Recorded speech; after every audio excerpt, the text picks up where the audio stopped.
Fasting means absolutely nothing. Eating could be very good for you or very bad for you, and fasting is the same way. If your fasting involves skipping breakfast, you're putting your life at risk. There's no doubt about it. I selfishly want to jump into the topic of breakfast because you were one of the first people that I had heard that there is a power from all these epidemiological studies that we've seen out there of including some amount of food in the morning. Can you talk about that? And what do you mean by that exactly? Yes, I mean that if you look at now meta-analysis, so studies containing lots of studies, right? They indicate very clearly, and not just for overall mortality, but also diabetes, cardiovascular disease, people that skip breakfast have problems. And now you could say, well, they have problems because they have other bad behaviors, right? But then you still have to be surprised. Why doesn't, if you fast, let's say for 16 hours or 18 hours, and you skip breakfast, why doesn't that counterbalance whatever bad habit you may have? You should at least get a neutral effect. But no, we see shortening of lifespan, and we see more cardiovascular disease, and we see association with more diabetes, etc. So that's when you have to say, probably not such a good idea. And if we're going to skip something, it should not be breakfast. And so, dinner, it's a possibility. I'm a fan of lunch, so I skip lunch. And I've been doing it for 20 years. And I think this seems to be the safest way to go, if you consider all the studies out there. For the longest living groups that are out there that you study and that you look at, in addition to your own trials that you're doing in animals and then observing what happens in human beings as well too, and the trials with them, what do you think is happening when people have breakfast in the morning? Why does it seem to be beneficial? And let's define what breakfast is, because we live in America, and as soon as you say breakfast, people have an idea of pancakes, cereals, sugary stuff. So what do you think is happening on a mechanistic level? And what does these longest living groups, what does their breakfast look like? Yes, mechanistically, it could be that the fasting, nobody knows, first of all, right? But it's just very consistent. It could be that the fasting, when it gets to too long periods, so for example, we know in people that are at risk for gallstone formation and gallbladder operation, those that fast for 16 hours have twice as much a risk as those that fast for less than 10 hours. So it could be something in that domain. For example, what if this continuous generation of lots of fatty acids and lots of ketone bodies is actually a problem, right? So it could be, right? It's now pushing the cells all over the body, or maybe some cells, to do something that they shouldn't do. For example, what about fat accumulation in the heart or in some tissues? Could that be happening, and could that be causing these problems? We don't know. Could also be, in the long run, could it be reprogramming metabolism to make people insulin resistant? So in the short term, you become sensitive, and then in the long run, you become resistant. And so there is lots of these things that are known for other type of dietary interventions. So it is possible that this long fasting period is causing changes that are then detrimental. And then, what is breakfast? Well, again, in these questionnaires, in all these surveys, they just call you up and say, do you have breakfast, yes or no, right? And that's all they ask. And some studies that I remember were looking at how many calories should be in that breakfast. And that I remember 400 calories as being the cutoff point, right? Do you have at least 400 kilocalories or not? So that's something that it could be a good range for people to think about. Let's say 300 to 400 calories minimum should be the breakfast. Yeah. So recently I came across this review paper about centenarians and people in their 90s and centenarians, people in their 100. And it was a small paper. It was about like 60 or so people, but it was talking about their sort of classic, sort of salty breakfast they would have in the morning in Italy. And I'm curious, what did you see people eating in Italy when they would break their fast first thing in the morning? Most people were just having breakfast, a pretty good sized breakfast, nothing like the American breakfast. And breakfast could be yogurt or milk or bread. But I would say that almost everybody I know and everybody that I observed that then became a centenarian, like Salvatore Caruso, who got to 110 and the oldest man in Europe, he will have breakfast every morning. And every centenarian that I've ever met will have some form of breakfast every morning. Now, centenarians are also very, probably from everything we see, they're probably a very special group, meaning they're like Emma Morano. I followed her until she got to 117. And when you look at Emma, I remember this article in the New York Times talking about, eating 3 eggs a day and 150 grams of meat every day. And no husband. That was also in the title. Eat raw eggs and have no husband was her success for longevity. Exactly, yeah. So journalists love the stories, but then they don't talk about the real story, which is 6 brothers and sisters they made it over the age of 88. One sister made it to 102. So when you see that, everything is possible, but extremely unlikely that there is not a very strong genetic component. So now we know that, in mice and our work that we do in Ecuador with growth hormone receptor deficiency, we know that just one single mutation in the genome, in your genes, can make an incredible difference in whether you get diseases or whether you live long or short. So if you're born with the right genetic makeup, then you could have no breakfast and probably still be okay, right? So, but that's an extremely rare population. So I wouldn't ever use this 1 in a million cases to tell people what to do. And again, most of them did have breakfast, but let's say that some didn't. It's really relevant. Like Emma Morano, 3 eggs a day, 150 grams of raw meat. By the way, Carlo Bava, her physician, gave her the raw meat after she made it, I think, to 100 because she was starting to be anemic. And so that's when he intervened, right? So, but you see how the story is very different from the way it was told by the New York Times. Yeah, even in the New York Times, you were quoted, just paraphrasing, you were saying for every one of these centenarians, we'll see a different story. So we don't want to put too much emphasis in one thing or another that's there. Everybody's got a story. The reason that I wanted to bring up breakfast as a topic is that with this explosion, largely due to your research that's there and other colleagues of yours, you have so many more people paying attention to fasting ever than before. I can remember when I first got introduced to the world of functional medicine, was working with a cardiologist in New York at the time and helping him build his, brand and write his books and everything. When we would talk about fasting, this is in the year 2008, still it was not widely known. And you would often have publications that would call an expert or a nutritionist at NYU or somewhere else or Cornell or this place or that, said fasting is dangerous. We have no studies on it. And it was just lack of awareness. And there wasn't as much research that's out there. Now there's way more research that's out there.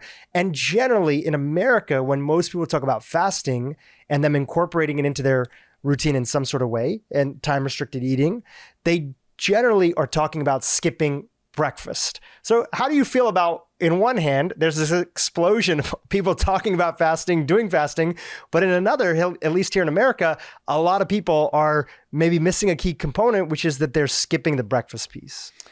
Yes, so this brings me to what I always say in almost every interview. Fasting means absolutely nothing, right? Like eating means absolutely nothing. So what do you eat? How much of it you eat? So eating could be very good for you or very bad for you. And fasting is the same way. So I would say skipping breakfast. If your fasting involves skipping breakfast, you're putting your life at risk. There's no doubt about it. Now you could say, well, what if all these epidemiological studies are really catching something else? Yes, it's possible, but this is why you're putting your life at risk. You're not necessarily killing yourself, but the numbers are against you. Let's put it this way. Then you could have a genetic, you could be genetically predisposed to be fine with skipping breakfast, or you could be doing lots of things that make you live very long skipping breakfast, but you're certainly taking a chance. So I think it's very important. We got to get away from, I always hear, but all religions have fasting and so it must be good for you. No, right? There's a lot of things that are out there that are, so for example, most people don't understand that if you fast for very short, you don't even enter a ketogenic state. let's say. And how short? Let's say if you fast less than a day, right? Mm-hmm. You're not even entering a ketogenic state. But people don't know that if you fast for too long, you're now entering a low metabolic state. So eventually your body, so you have to fast for just the right amount, right? And otherwise you slow down and the body basically detects this very harsh environment. I'm not eating for a long time, so I better save everything I can. And this, we don't know for sure, but probably involves some epigenetic changes. So the body now detecting this harsh environment changes the DNA modifications. And this DNA modification now are telling, slow down, let's try to save as much energy as possible and put it away. And that's exactly what you don't want, right? So now imagine, and we see this in the mouse studies, right? So we feed them a high-fat, high-calorie diet, and then we do the fasting mimicking diet once a month. And after they get off the fasting mimicking diet, they're still burning fat, right? But at some point, if we keep it long enough, they might start doing exactly the opposite. They're still accumulating fat when they shouldn't be accumulating fat. Right? So it's just the same way that maybe epigenetically, we suspect they keep burning fat. Epigenetically, you can keep accumulating fat. And so then you have to treat this as a food-based medicine. And you have to know exactly what it does and when, and then eventually you're gonna have to personalize it, right? And not just a fasting mimicking diet, but everything you do with nutrition. So people, for example, think I have a high protein diet that helps me losing weight because maybe I eat less fat, I eat less carbohydrate. But the high protein diet, because the amino acids are controlling the hypothalamus, the IGF-1, the leptin, et cetera, that certain amino acids within the protein diet, high protein, if you pick a certain type of diet, those can make it very hard for you to lose weight because they're now telling the hypothalamus and the system, again, you should gain weight and you should accumulate fat, right? So we're just beginning to enter this nutri-technology world where we go from just food to food controls everything for good reasons, right? So food is at the center of reproduction, is at the center of evolution, right? So it makes sense that it will, as we've shown, control also stem cell, embryonic stem cell like activation and regeneration. So let's give a little bit of background context. When in your work did you first come across caloric restriction? And if you could just share a little bit about what we know about caloric restriction and its tie into longevity. And then through that process, how did the interest come in to say, how can we mimic some of these aspects, but not maybe some of the downsides that are typically associated with, in your case, in your story, you were looking at, I believe, water-only fasting for cancer patients. Is that correct? Yeah, so I started with fasting actually in day one of my graduate work here at UCLA, we're like less than a mile away, and with Steve Clark, actually, we were starving bacteria.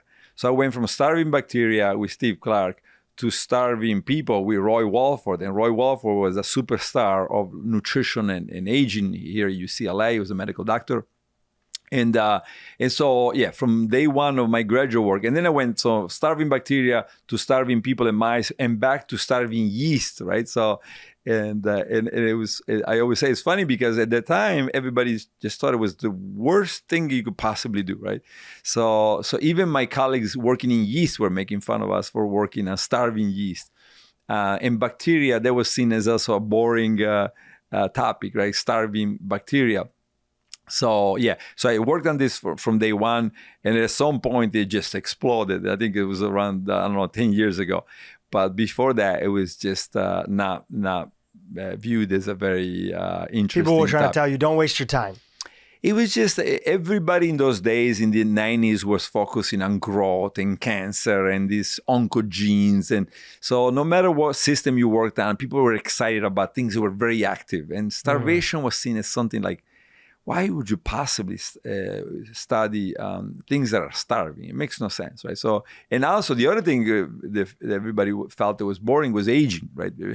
And now it's a very different world, right? So, but back then people thought, why would you possibly study aging? Who cares? So lots have changed. But then jumping ahead, say 2 years later, then we in 2008 or so, we were doing a trial. We had results with mice showing that if we starve mice with water-only fasting, the mice will become very protected against chemotherapy, and we will see all alive if they starved and all dead in some cases if they ate normally. And so we started a clinical trial in Norris Cancer Center at USC. And we thought, of course, everybody's going to do it. People have cancer. If I had cancer, I would have said, give me anything, tell me what to do, and I'll do it. But that was not the case. And lots of patients struggled, refused to get in the trial. The oncologists were worried. And so we went to the National Cancer Institute and the National Institute on Aging, and they funded research on the fasting mimicking diet. So that's how we come up with it, with lots of government funding. And so let's just build up the key pillars of the fasting mimicking diet. So if you're explaining to somebody, you have a center out here in Santa Monica, I believe that's still there, yes, right? Some patient comes in, they're understanding the basics of the fasting mimicking diet. How do you set up the pillars of what it is and also what it isn't? Yes, if by pillars you mean how do we get to whether it's everyday diet or the fasting mimicking diet, we get there by looking at epidemiological studies, with like clinical research, studies of centenarians, and then basic research focused on longevity, healthy longevity. That's how we decide what to do, right? And so then, if you think about more practically, what is a fasting mimicking diet and how you come up with it, then we come up with it by making it feasible for people. So they have to be able to actually do it, and then making it effective. So we look at every ingredient, we understand every ingredient and how every ingredient is going to affect the starvation response, right? So it's designed to make the system believe it's not fasting, it is not eating at all. And so this is why it's a high fat, low sugar, and low protein diet. So that's enough. We keep just enough complex carbohydrate in there to allow people to eat it without interfering with the starvation response, the fasting response. And then, of course, you have to lower the calories, but you don't want to lower to the point where you in the salts, for example. So we want to keep a certain level of salts and calories so that the blood pressure doesn't drop to too low levels. The glucose, the fasting glucose, doesn't drop to levels that are too low. Yeah, so safety is also very important because people do this at the beginning. So we have lots of clinical trials running. But even in the clinical trials, they're not doing it in a hospital, right? They're taking it at home, right? This is with one exception. In Italy, we're running a clinical trial for children with type 1 diabetes. That's the only trial we've ever done with it's inpatient. People have to check into the hospital, the child, and the fasting mimicking diet is given to them in the hospital. And so, like, if our listeners were watching somebody go through the process and they could hit fast forward over the few day period while they're going through this fasting mimicking diet, what would they imagine that somebody's day looks like? And do you tell them to like reduce activity level or anything else like that typically would correspond with like a longer fast that people would be on? We don't. I think it's good to be physically active, but it's not good to exercise, right? So it's okay to be walking, and you can walk a lot. You just have to pay attention, make sure that you feel fine, but don't exercise. Lots of the exercises require quick, high levels of glucose or sufficient levels of glucose, and if that is not available, then you can have somebody pass out. This is not that common, but so lots of people could do this in exercise. So we in fact, we finished a trial where we looked at young athletes that were working out, and we thought that by the end of the fasting mimicking diet, their performance would be reduced like acutely, and then we were hoping that acutely would be reduced, and then eventually maybe even be better. But we were surprised to see it was not reduced, right? So they could still lift weights at the same level. So, but maybe because the weightlifting may not require as much influx of or levels of glucose as some other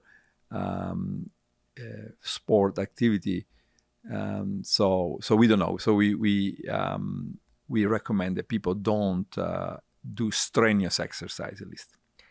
I've heard you in a past interview say that if you look at through, the fasting mimicking diet and what you're trying to achieve by putting people on it, you're trying to recreate a little bit of like a evolutionary biological history. If we look through that lens, we're trying to create a circumstance that used to exist, but no longer exists because of our modern lifestyle. What is that circumstance and situation that you're trying to put the bodies in? And how could you compare that to thousands of years ago when we would naturally be in that process? Yeah, the circumstance that we didn't understand, actually molecularly, now we're understanding more and more. We now have lots of evidence, both from clinical trials and mouse studies, that there is a switch. And so in, let's say, 10,000 years ago, if it was summer and there was a lot of fruits available, you want to eat it all, essentially, right? And then you want to become insulin resistant. Right, so we think of diabetes and insulin resistance and obesity as a bad disease, but they might not be a disease at all, right? So it may be part of our necessity to become like the emperor penguins of the South Pole, very big. So then when the winter comes, or when they're, in their case, they go several months with no food, then you can survive. And so, of course, then we unavoidably will have met that period of no food. But since, 60 or 70 years ago, that never comes, right? So there's just the summer and the eating period. And so this is why people are stuck in this insulin-resistant, fat-accumulating mode all the time. Where previously we should only had it for a little bit of time. And would you say that it was part of our survival as a species? It had to be. I mean, it's hard to go back 10,000 years and be sure, but it had to be, because we see it in the penguin and lots of animals, right? So yeah, it had to be that when it was, it's not necessarily the summer, but when the moment of the year where you could get lots of food, you had to eat as much as possible, because it was almost guaranteed that there'd be maybe several months where there was nothing available. And so that then was required for the survival of the species. And so today, contrasting with our modern life, just for folks that are more new to your work and your research that's out there, we, through our modern life, process food through refined carbohydrates, a plentiful amount, through too much protein, which also we'll talk about in a second, too much of the wrong type of fats that are out there. We are in this permanent environment where it's difficult for people to set that same circumstance up because there's too much abundance that's around us. So in a way now, you're trying to help us step back, because if we don't, the world is heading in the wrong direction. Is that a fair assessment of? Yeah, it's not difficult as impossible, right? Because are you gonna, let's say that it takes 3 or 4 days minimum of no food to switch.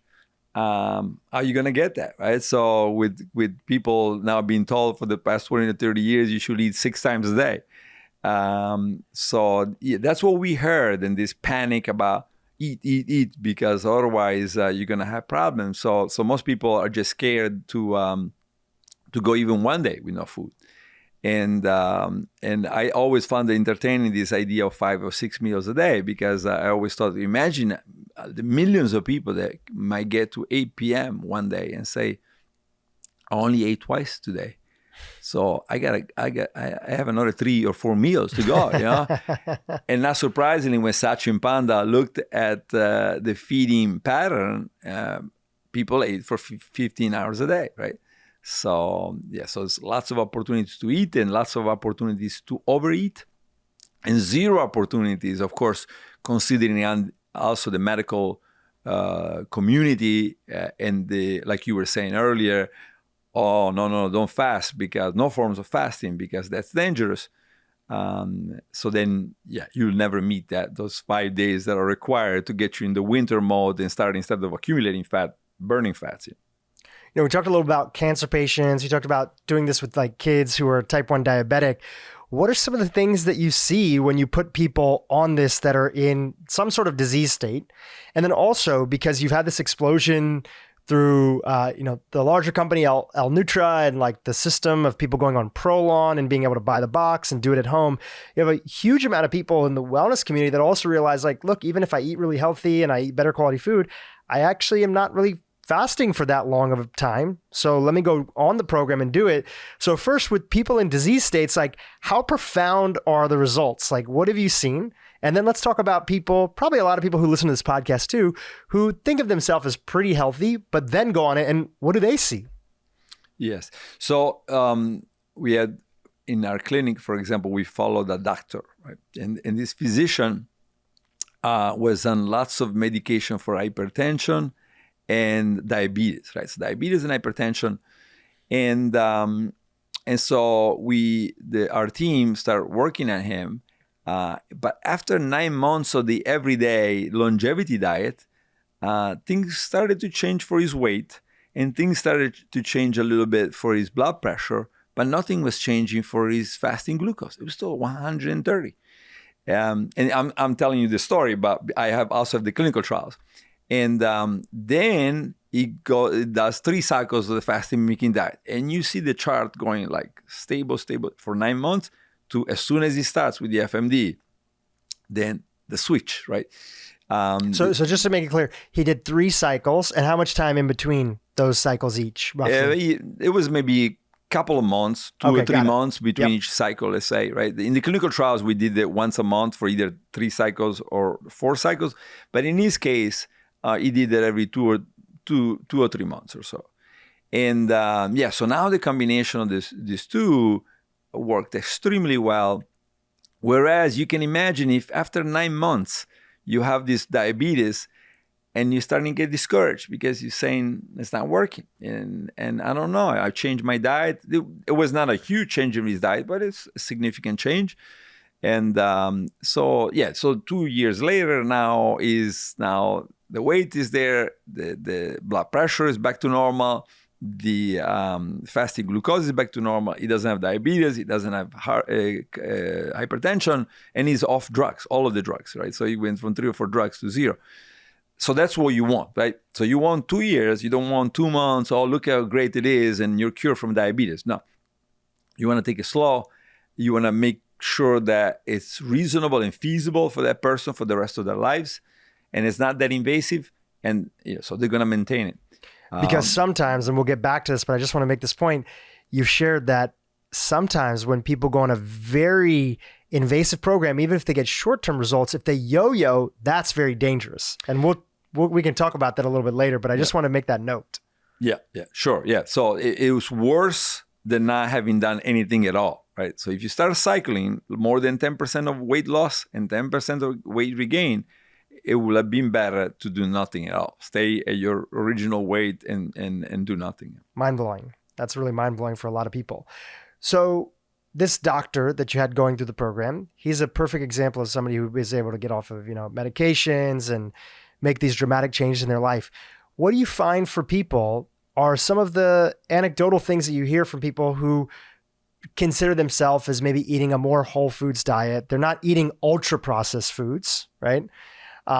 Doesn't mean that their diet is perfect or this or that, but there could be a wide variety. What do you see with those individuals? I would probably put myself in that category. When they go and they do fasting mimicking diet, what kind of things do they notice? Anecdotally, well, first of all, what I talked about with the doctor was then confirmed by clinical trials. So we're about to publish intervention on diabetes patients and hypertension patients, et cetera, et cetera. So it seems to be very much consistent and supportive. But of course, people talk about memory improvement, and being able to do things and remember things much better. There are reports of the skin. Lots of people say my skin looks better. I look younger. And for example, memory. What would be going on that you'd have better memory or better focus? Because I've had some friends that have gone through the program and they have shared things like that. Yeah. What's going on inside the body that would lead to those sensations? Yeah, so if you look at Alzheimer's research, it's focused on lots of drugs targeting beta amyloid accumulation and lots of specific targets. If you look at what happens with a fasting mimicking diet in your brain, I challenge anybody to come up with something that will alter brain metabolism more than fasting and a fasting mimicking diet. So your brain now, after 5 days on a fasting mimicking diet, is probably getting about 50% of its energy from ketone bodies.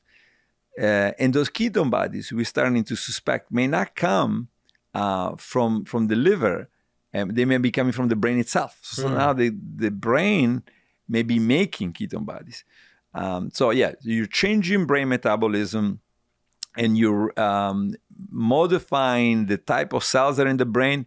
We're about to publish a paper in mice modifying the inflammatory state of the brain, but also probably modifying the system like leptin, ghrelin, all these hunger hormones, IGF-1, growth factor, insulin levels. So all of these are systemic. They're all over your system, but they also make it to the brain, and they're regulating brain function.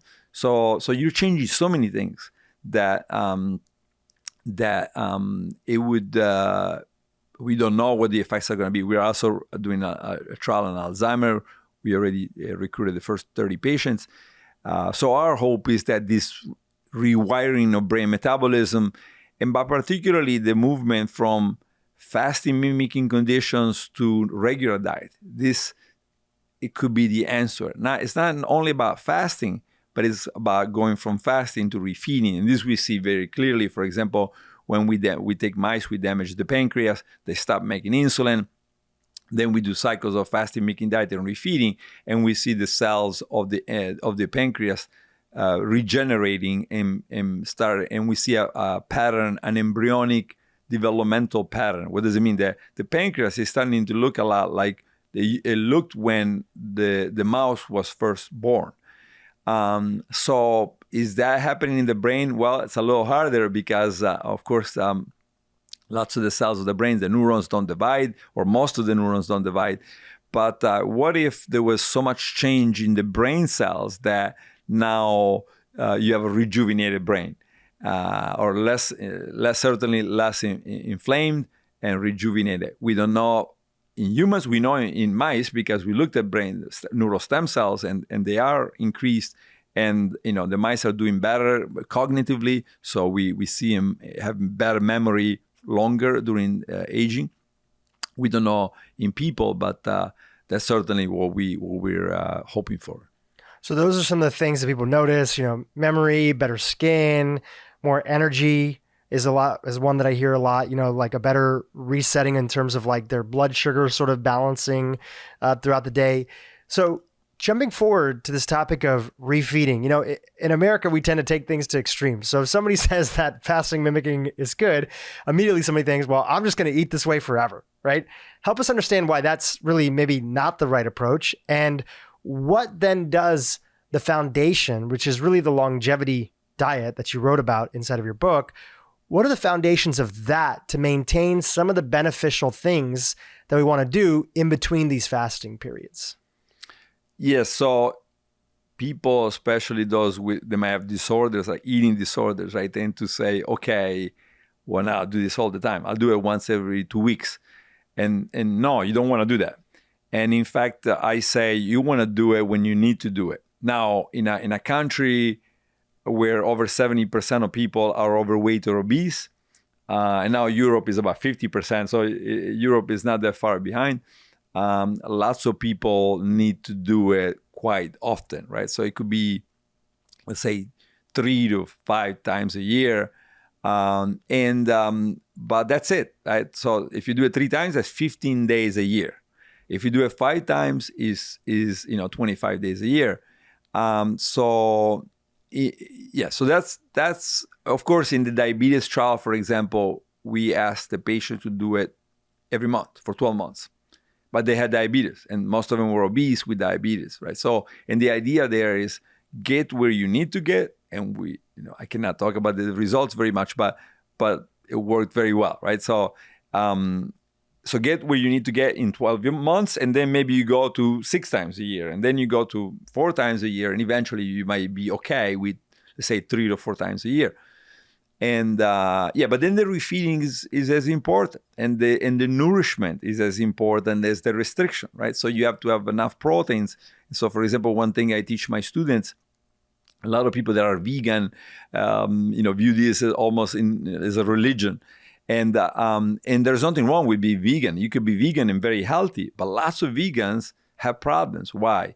Well, for example, fractures, right? Fractures, different types of fractures can be as high as 3-fold higher in the vegans compared to the carnivores. Wow, and there's actual studies for that to support that? Of course, yeah. Okay, great. And there's also studies looking at the percentage of vegans that are deficient in amino acids, right? Mm. And of course you can block that problem by eating. Let's say you eat too much legumes, you're gonna be deficient. If you eat only legumes, if you eat seeds, legumes, and nuts, now you can balance the lack of certain amino acids in the legumes with the presence of these amino acids in the other foods. But you have to be very consistent, and maybe have a dietitian following you that knows what they're doing, right? So then in the in-between diet seems to be age specific, first of all. So up to age 65, lots of legumes, lots of whole grains, some nuts every day, watching the weight. Refined carbohydrates are okay, but they should be limited. The sugars, a little bit. I always say, you want to put sugar in your coffee? Put sugar in your coffee. Don't be thinking that you can never have anything with sugar in it. These are obsessions that make no sense. Our body is fueled by sugar.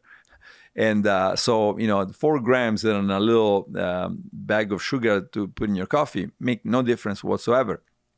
But now, can I ask you one question about that? Yes. Often the advice around not doing it is that maybe from a habitual standpoint, or if people are wearing continuous glucose monitors and they see if your day starts off with sort of this bigger glucose spike that happens, and people tend to put a lot of sugar inside of their coffee and whatever it might be, that you tend to maybe anecdotally, a lot of people see that there's more cravings for sugar throughout the day. Do you think there's any truth to that? I would say that if you are not happy, you're never going to make it, right? If you're not happy with what you eat. With what you eat. If you start getting extreme, and extreme doesn't have to be, 10% carbohydrate. It could be 50% carbohydrate when you're really happy with 70. So if you're not happy, you're not going to make it. So if it's not enjoyable, if you don't enjoy your life, if you don't enjoy your diet, you're not going to be able to keep up the regular basic things that we know that end up working. It's just a matter of time, and you're going to stop it. And you're going to regain weight, and you're going to start eating, and you're going to rebel against all these restrictions. And this we know from hundreds of studies, right? So if the sugar makes no difference to you, that's okay. Don't have it. Absolutely. But if you're thinking, oh, I wish I could have a little bit of sugar in that coffee. And a little bit of sugar means 4 grams, not 40 grams, right? So, and then it means that the rest of the day, you probably don't have any sugar. So that's perfectly fine, but right, and it's not sugar from coffee that's getting people in trouble. It's the Coca-Colas and the other liquid calories and other things that are drank in high volumes. That's really if we tried to add the same amount of sugar in our coffee that you would get from soda, it'd be actually very difficult, and you'd probably throw your coffee out because it doesn't taste good. Yeah. But most people, I wrote a book a few years ago for children nutrition, right? And everybody said, oh, the Coca-Cola and the trash food is what's a problem. And we realized it was not a problem at all, at least in the Southern European children. The problem was pasta, pizza, potatoes, rice, fruit juices. They were having a pound a day of this, right? Wow. And the sugary drink they had once a week. So there was there was no comparison between, and rice and bread will get into circulation about at the same speed as table sugar. Totally. Right? So it's very location specific. For instance, in like Mexico, I think Mexico has the highest consumption of soda per capita. Yeah, in the They have United like a States, liter a and, week. but you have both, right? Right, In right, Mexico, both. you're gonna have lots of rice and lots Sure. of You have the potatoes. double And whammy. so exactly right. So if you have both, then you're gonna be in trouble. But so our recommendation was, watch out. You have you have to put it all together. All these things that become sugar very rapidly, whether it's rice or bread or potatoes or pasta. Pasta is a little bit slower, but you have to say, how much of this do I have every day? There's this refined carbohydrates or those that can become sugar very quickly.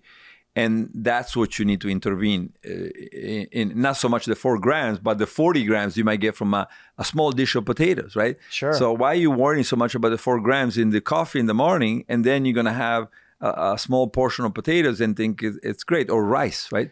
Rice, how many people think, I just had white rice, great, I mean, it's healthy for me. Well, that's sugar. That's like basically pure sugar.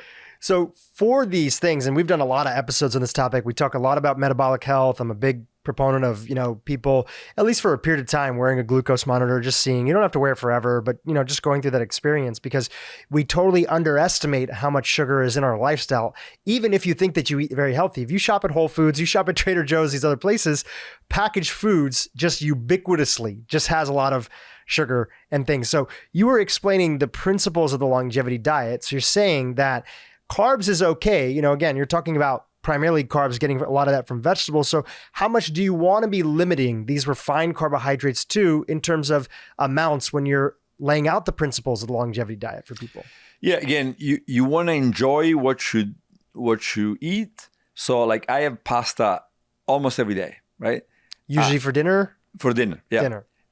But when I have pasta almost every day, I need to have just a coffee with 1 bag of sugar, 4 grams for lunch. That's my lunch, right? That's it.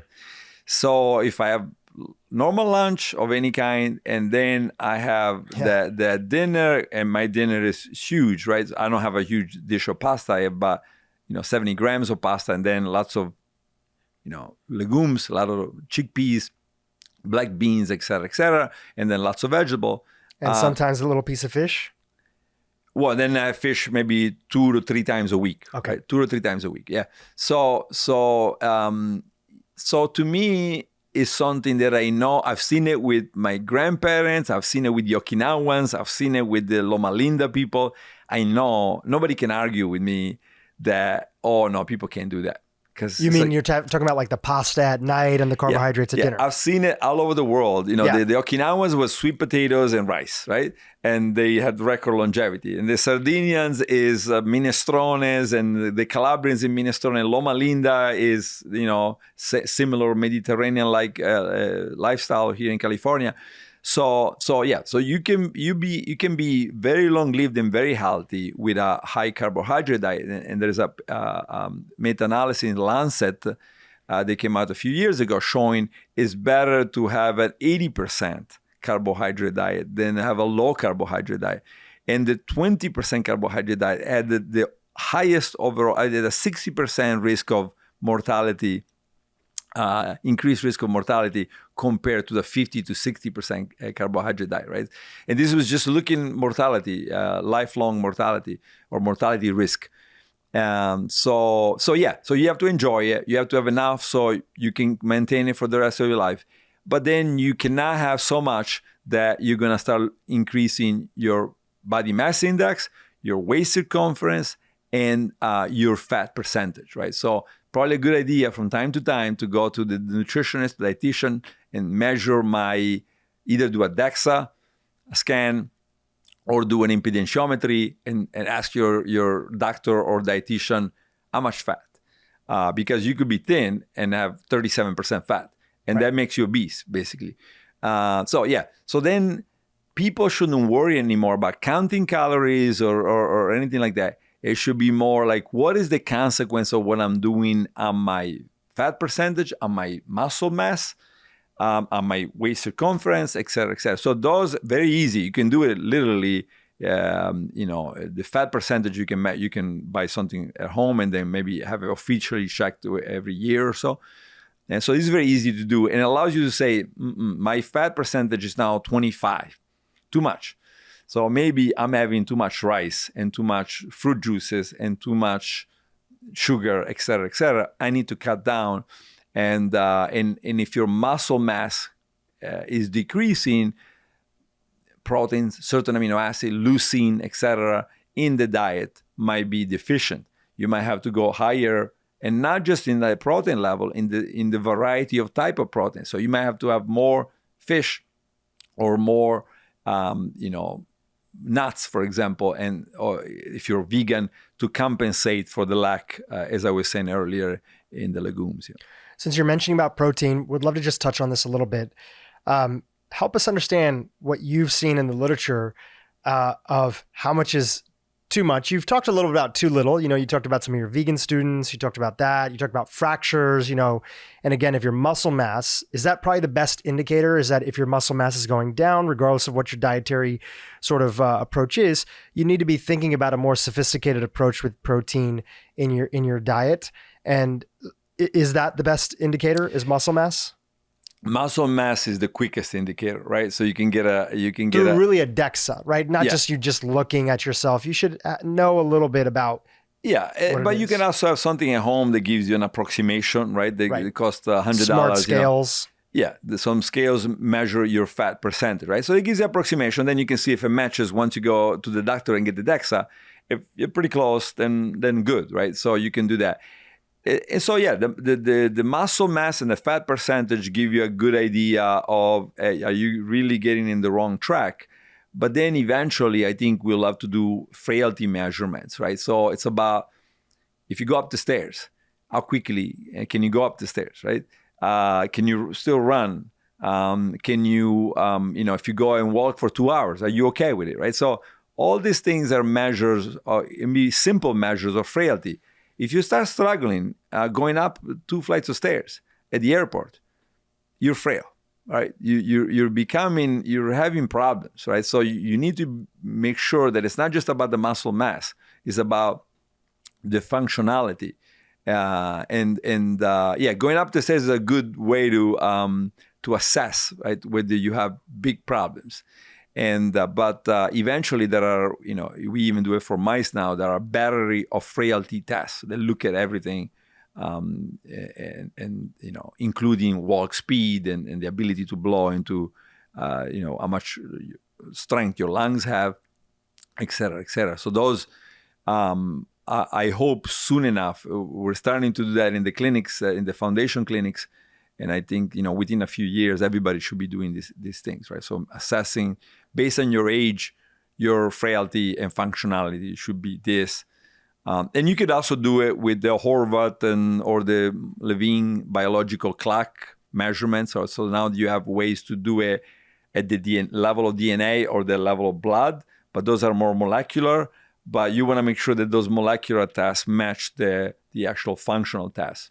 Can you still run? Can you still go up the stairs quickly?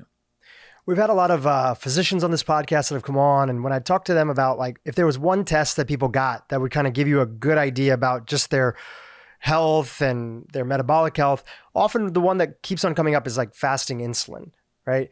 How much do you give weight to that in your clinics? And would you toss out a different marker of something that people could look at to see, are they headed in the right direction or not headed in the right direction?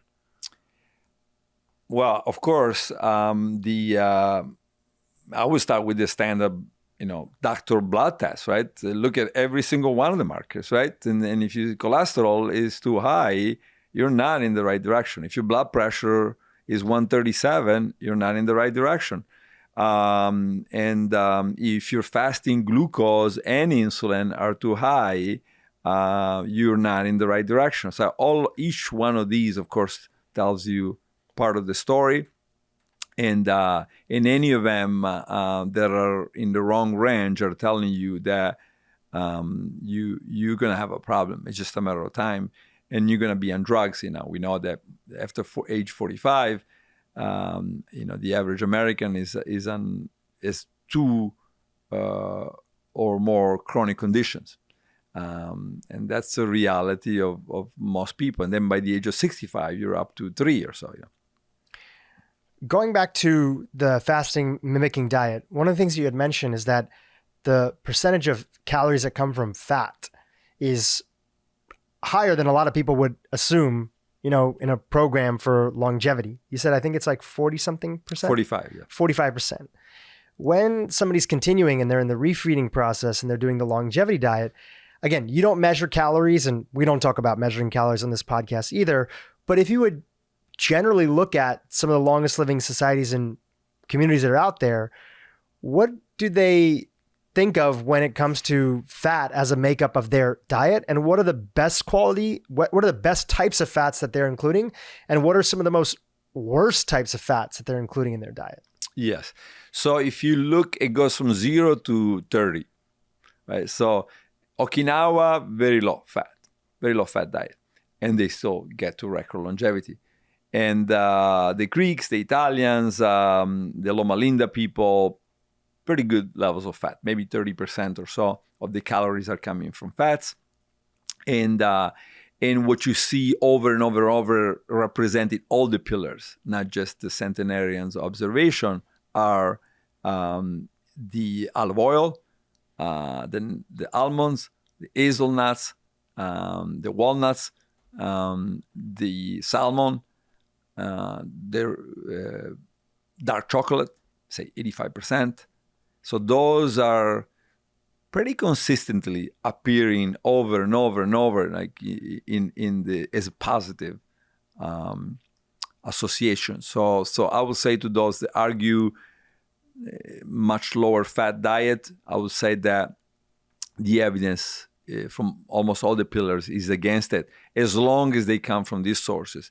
Now, when you look at animal-based fats, animal-based proteins, everything turns around. Now you got a problem.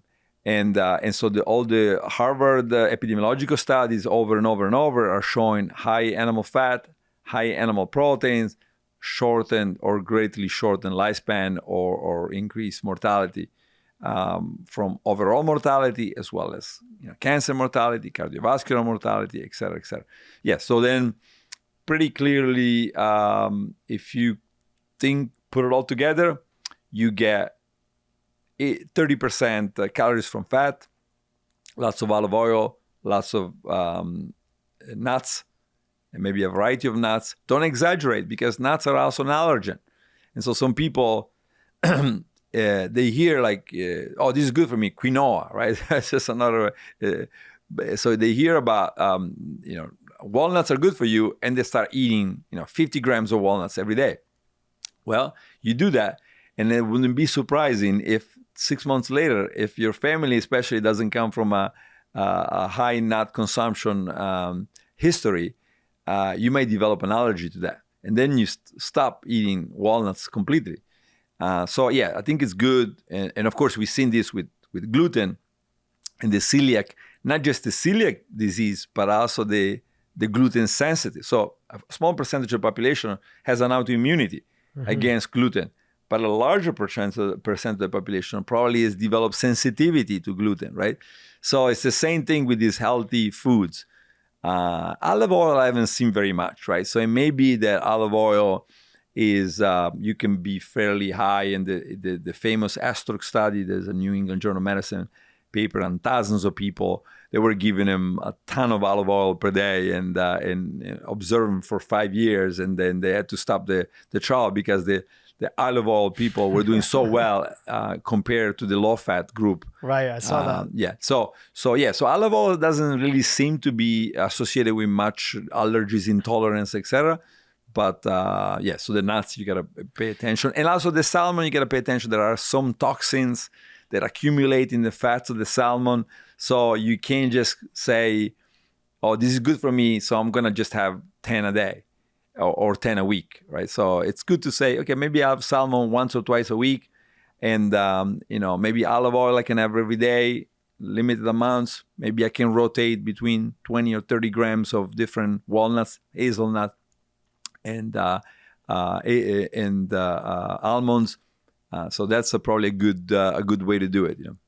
And where does dairy fit into this? One of the things that people anecdotally sometimes talk about. You know my business partner very well, Dr. Mark Hyman.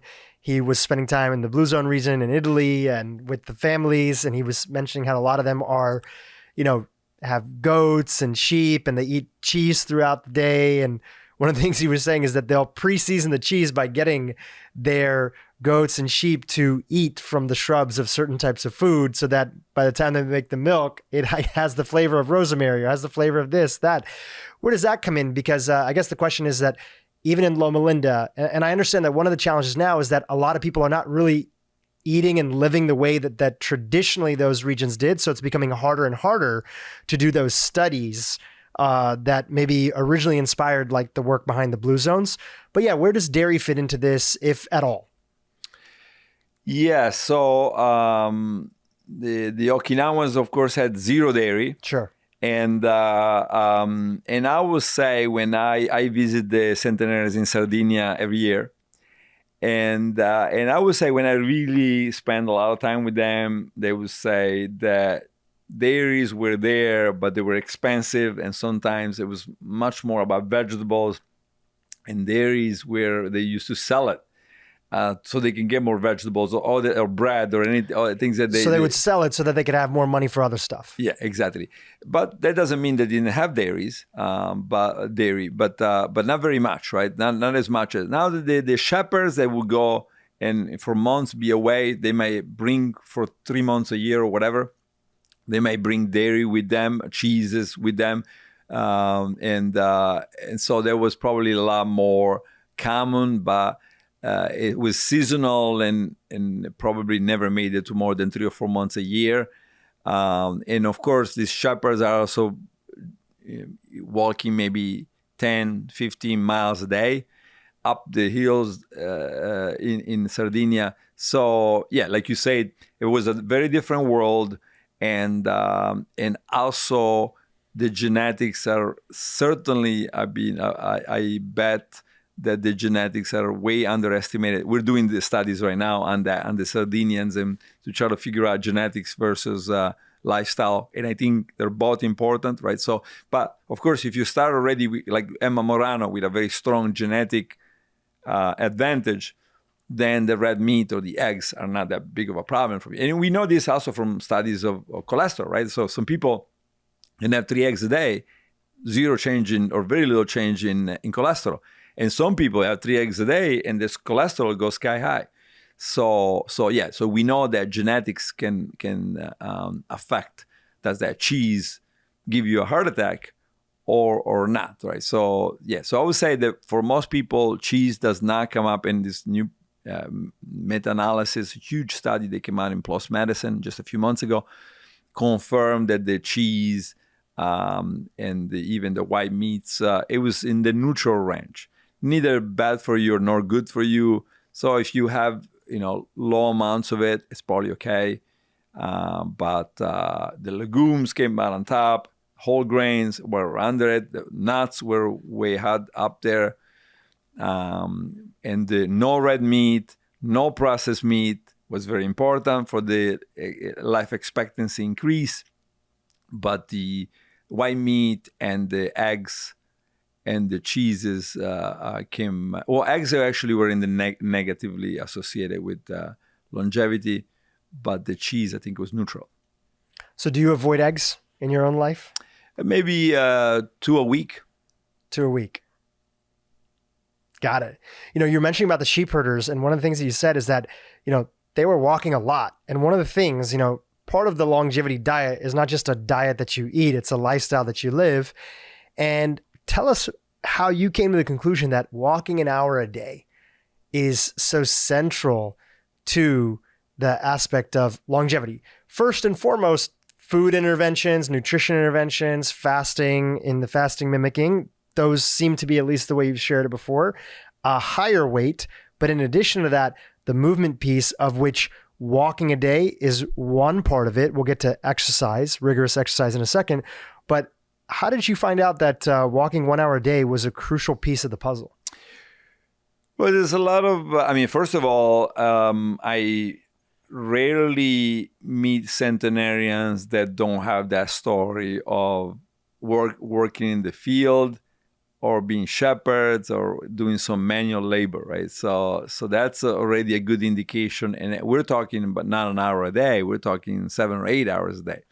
So I thought that an hour a day is a good compromise for people, and you gotta find the time, right? So you should not have the excuse, I don't have time to walk 1 hour per day.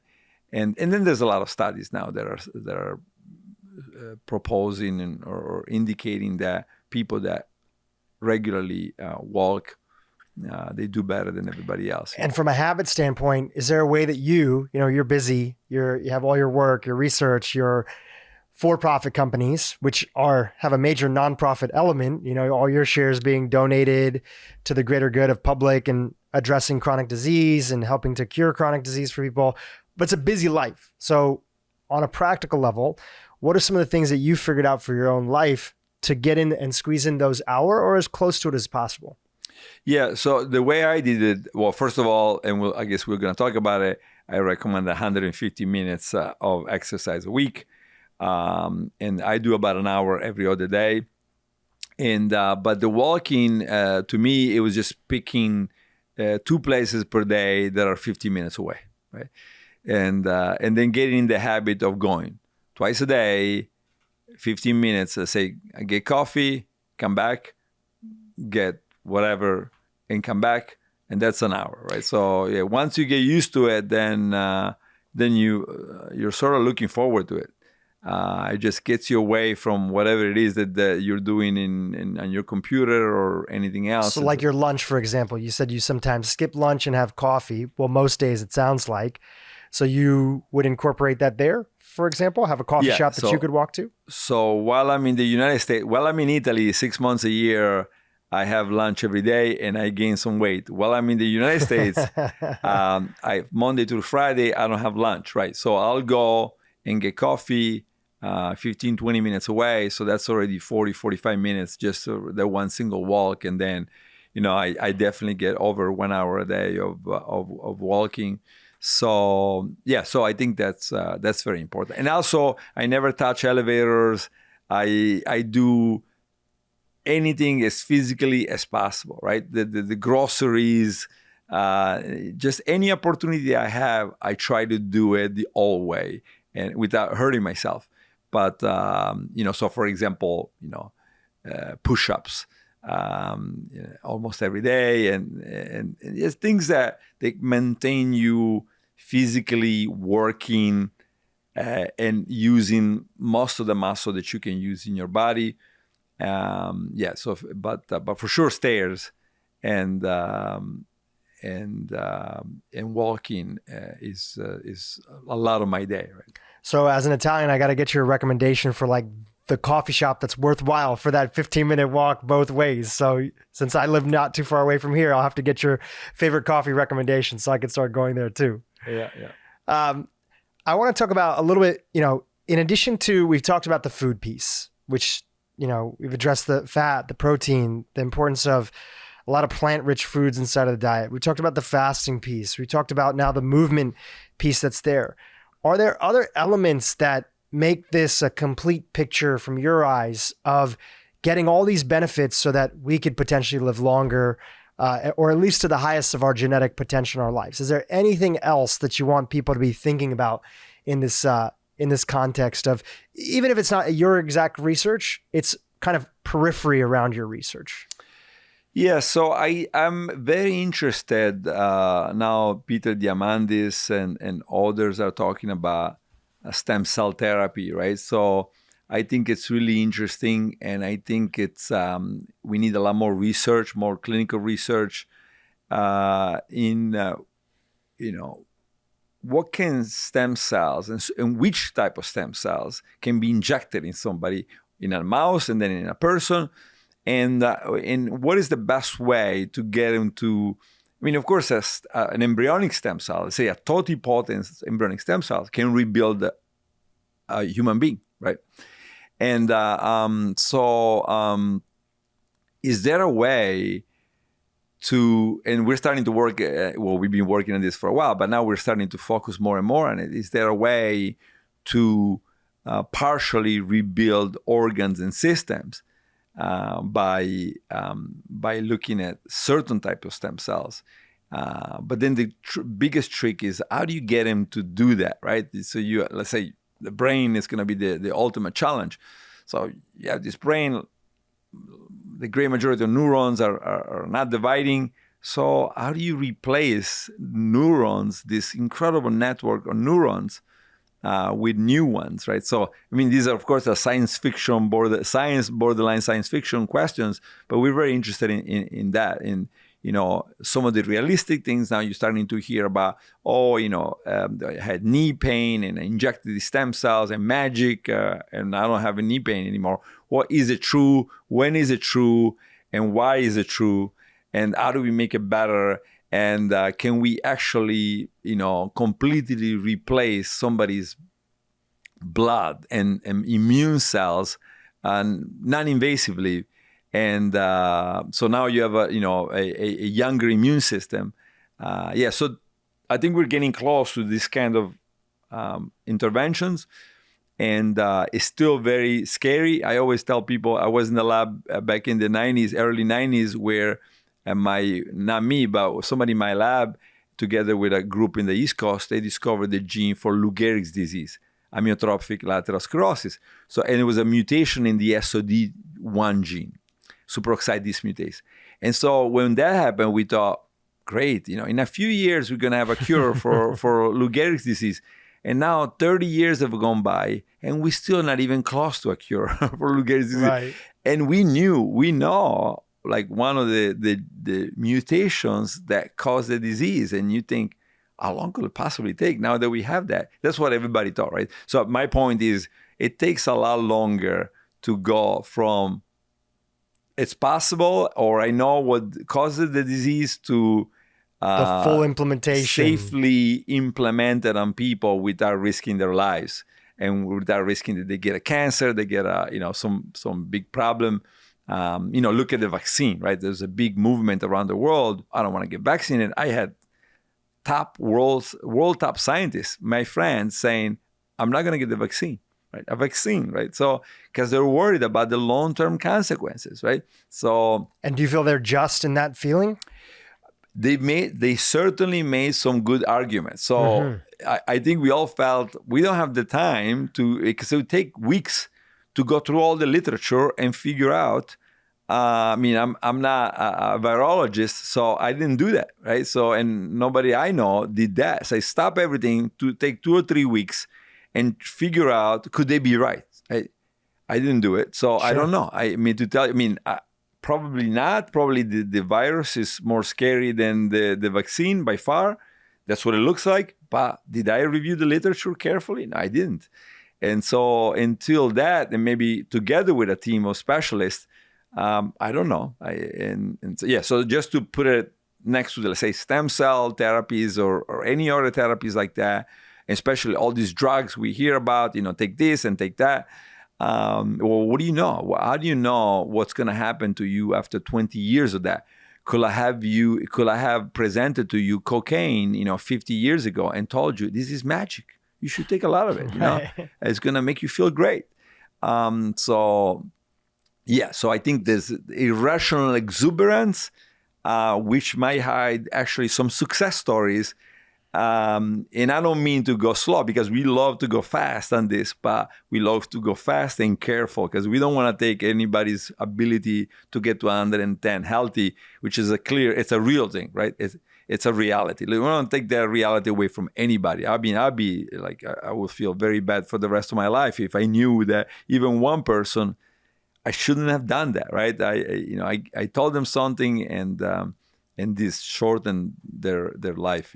So for these other things, and you mentioned Peter Diamandis, there's a hopeful optimism, but there's still a lot of work to do, is what I'm hearing from you, right? There's a hopeful optimism, but we got a lot to prove and show to see if these things. Yeah, well, and there is a reality there too, right? So for certain things, we might be getting very close, right? Let's say the knee injury. I don't know. Again, I'm not an expert on all the literature on that. But it sounds like we're starting to have some success story finally, right? After 40 years of this, I remember I think it was the UK Minister of Health 30 years ago saying, this is going to be the miracle. Stem cells, stem cells, stem cells. 30 years ago, right? Right. Finally, 30 years later, we're starting to see some success stories. So great. Are there some things that have been given to lots of people, lots of clinical trials, they're safe and effective? And let's start with those as soon as we can. But then the rest of it, yes, we need a lot more funds, a lot more tests, a lot more science, and a lot more careful thinking of, yes, it could do a lot of good for me, could also do a lot of bad for me. We started the interview with you saying everybody skip breakfast. So we're so excited about the efficacy of the 16 hours that we forget that most studies show that breakfast skipping kills you early. On that note right now, because longevity is even more popular than ever before, and everybody's writing a book on it and everybody's talking about it now, and a lot of them, of course, referencing your work and your literature and then putting their own spin on different aspects of it, some that's backed up, some that's not backed up, probably a lot that's not backed up. There's a lot of conversation these days around the use, similarly to what you were sharing, the use of things like resveratrol and other supplements that people might be thinking about exploring. If somebody foundationally was doing a lot of the things you recommend, because again, it's always that foundation first inside of the longevity diet, and then depending on your disease state or your risk for certain disease, incorporating in the fasting mimicking diet into your routine at a frequency that makes sense for you. If somebody had those, how do you feel about them dipping their toe in the water with some of the quote unquote longevity supplements? Worth it, not worth it, or let's wait and see? I would say for the great majority of people, let's wait and see. And I will want the pillars, right? I will want the epidemiology, human epidemiology to be there. I will want the centenarian data, or certainly like metformin. Metformin is starting to get in a good range. You don't have the centenarian, but you have 50 years of people taking it, right? Okay, so it's starting to be good data, epidemiological, clinical from it, mouse research. And by the way, metformin doesn't do a lot for a mouse. So that already should maybe make you wonder, but it's got potential. So I think there are a few things out there that may start having data from multiple pillars and indicating safety. And so especially for a category of people, they could be very useful, right? So if you're obese and insulin resistant, metformin might be a very good idea for you if you're not willing to do anything else. Now, will metformin block you from doing something that clearly is going to work? And so if that's the case, then I think that then it's a problem, right?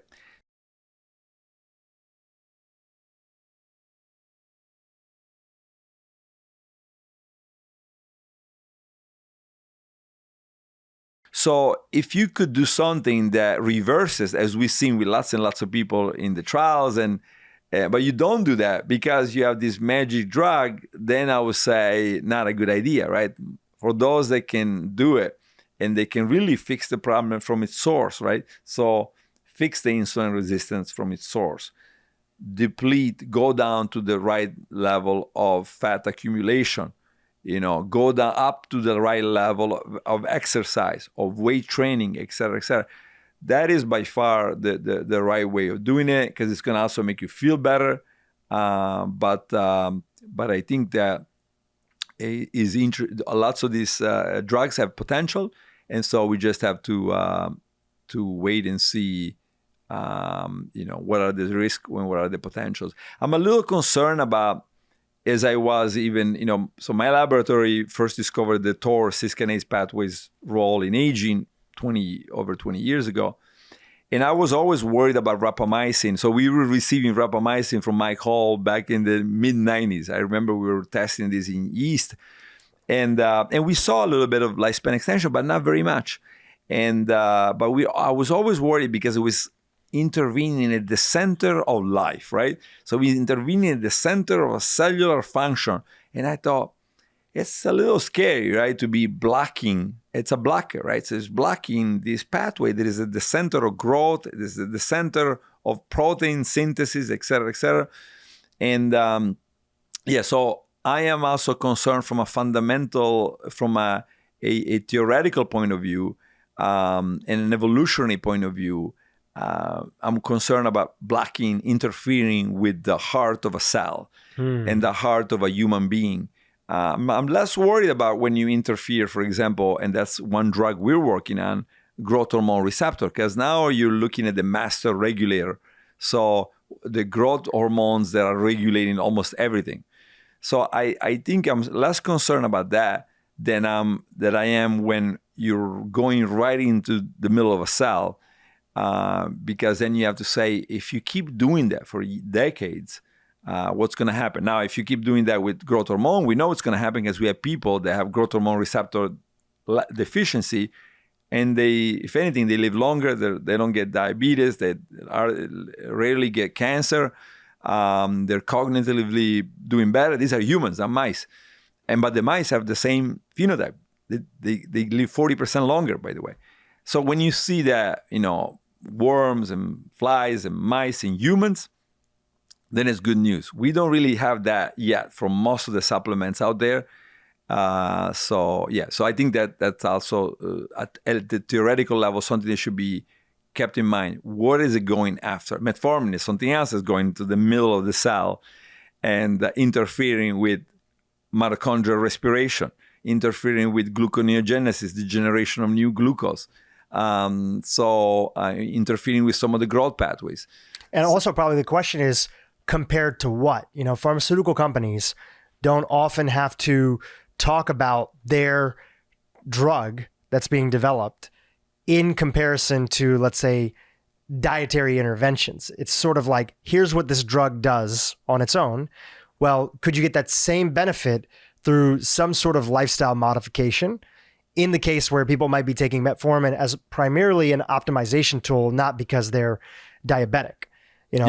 That's also a question that's there, compared to what that's also available to us. Yeah, exactly. Right. So you don't want to get in this mentality of, this lifestyle change, but that's just so that one day I can have a drug that does the same. And there's also another reason for that, the psychological advantage. We're underestimating the importance of a reasonable challenge, right? So what's a reasonable challenge? So if I told you you got to run 100 miles a week, that's not a reasonable challenge. It's a tough one. You're never going to be able to do it all the time. But if you said, walk an hour a day and do, 10 miles a week, that's reasonable, right? So then would you recommend that people stop running because we have a pill for it? I don't think it's a good idea. Even if we had the pill and it was safe and I knew that, I have the running pill. We're going to tell children, don't worry about it. Don't run anymore because we got a pill for you. So I would say that's a bad idea no matter what.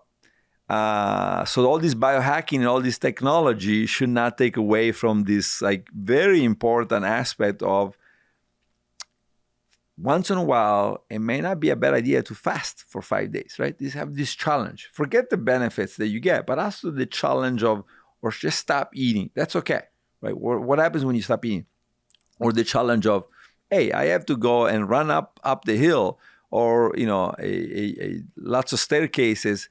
Can I get a pill so I avoid staircases?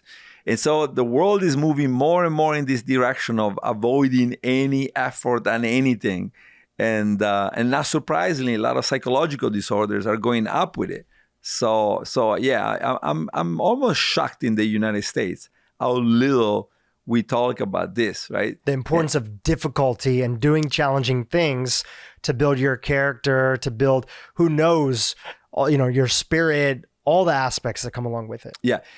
I did a presentation with some people from CONI, this National Sport Association in Italy, and the director was saying, now we have a lot of children that don't even know how to do basic physical games, right? because they never done it, right? They're now some of the things that for my generation were normal because we had fun doing it, and now there's so much protection and so much trying to avoid anything that could hurt you or that could be difficult for the child that they forgot how to do it. They don't even know how to do it anymore. So yeah, I think it's let's not underestimate the power of the challenge and just say, I did it. And this is why sometimes we do these fasting challenges and people are so happy at the end of it. And the beautiful thing about that is, and I've had friends do it together, it's in community. There's something beautiful about doing something with other people. By the way, if people who are listening to this podcast, as we start to wind down, and I'm honoring of your time that's here, if they wanted to do this fasting challenge that you guys host, can we put the link in the show notes? Do you know when the next one is? They happen regularly throughout the year? It's not you guys, because I'm Professor Longo of University of Southern California. I speak as Professor Longo, and I am the founder of a company, but I'm not. So we'll ask your team. I try to stay away from anything that is commercial. And as you pointed out, I donate 100% I will donate 100% of the shares, and I've already started doing that, of the company to charity. So, but yeah, the company has programs, and that's up to you to, if you want to talk about it, you can certainly talk about it, but I can't. Yeah. Sure. Well, we'll have the links. I know the CEO of the company pretty well. We've spent some time together. He's a very fantastic individual. He's a good guy. Yeah. He's a good guy. And, I can say that. Yes. That's allowed. We can say that. And he's a medical doctor, by the way. He's a medical doctor as well. Fascinating, beautiful story. He told me all about his life and everything over dinner one day. Really beautiful. Couple quick questions before we wrap up, and then you can send our audience all the places that we want to send them to. Wine, just give us a little bit on that, right? Is it in the right dosage a good stressor that's there? Or is it one of those things that if you're not drinking it right now, it's not necessarily something that you have to be thinking about, or do you fall somewhere in that spectrum? Yeah, so I just got in a little bit of a friendly fight with two of the world top epidemiologists of aging, right? And the argument was over this: alcohol and diseases, right? Okay, yeah. Yeah. So their opinion was you should not drink at all. And I said, I'm surprised. And I think if you're drinking low to moderate, you should continue to do that. And that's a recommendation in my book. And then I went back and looked at, because I wrote a new book, it's going to be out hopefully in about a year, on cancer. And it confirmed, so the meta-analysis confirmed that low to moderate drinking, let's say up to 5 drinks a week, overall, if anything, is associated with a little bit improvement in lifespan. And so, but there are some cancers that for which alcohol is a risk factor. And so if you have, it's listed in my original book, and it's going to be listed again in my new book. So if you're at risk for some of these cancers, then you probably shouldn't drink. Should you start drinking? I don't think there's so many advantages that you should start drinking. But if you're already drinking, I think it's perfectly fine to continue in the low to moderate range, but check on these 5 or 6 cancers for which alcohol is a risk factor. Beautiful. Dr. Longo, this has been a fantastic conversation. I really appreciate you squeezing me into your schedule and us being able to get to do this in person. I mean, I don't know about you, but in-person conversation is just so much better than having to deal with Zoom and then deciding, do I interrupt you? Do I not? If I have an interesting point to chime in. And just your dedication, your energy in this space, and your commitment to really helping the lives of 1 billion people or more through your work. It's just truly inspirational. It really is inspirational. So I thank you for coming on the podcast, and we'll have the link to your longevity diet book. When your new book is out on cancer, we'd love to have you back on the podcast to get a chance to chat about that. And also we have a foundation nonprofit clinic here in Santa Monica. It's createcures.org, and people that are interested in being helped with lots of these things, there we have a team of dietitians there. And soon enough, we should have physicians, but right now we don't yet have them. We used to have them, and then now going through some of the paperwork that is needed to get them back there. Yeah. And you guys also, at one point in time, I think you were talking about a fundraiser. A lot of our audience is here in Los Angeles. Maybe we'll let them know if you guys do something like a race absolutely. or something. I mean, if you go on the website and you're interested in donating or help us, yesterday, for example, we had at Griffith Park, we had a race together with Finish the Ride, this organization in Los Angeles. And our part, of course, was create cures and what I mean. The real focus of the foundation is help people that are in trouble, like advanced stage cancer, people with other major diseases, and beginning to have this multidisciplinary team that I was talking about earlier.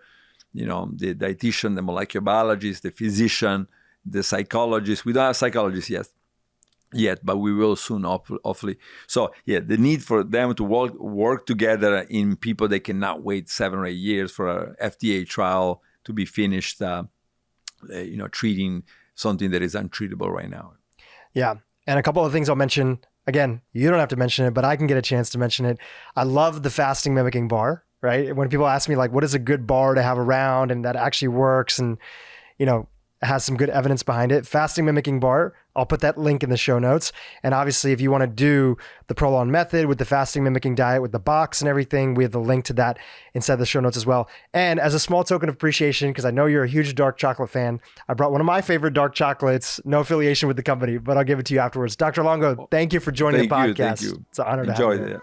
Hey, YouTube, if you enjoyed what you just saw, keep watching for more great content on how to improve your brain and your life. The mental fog is gone, they're sleeping better, their memory is better, and at the end of the day, they just feel so much energy inside them.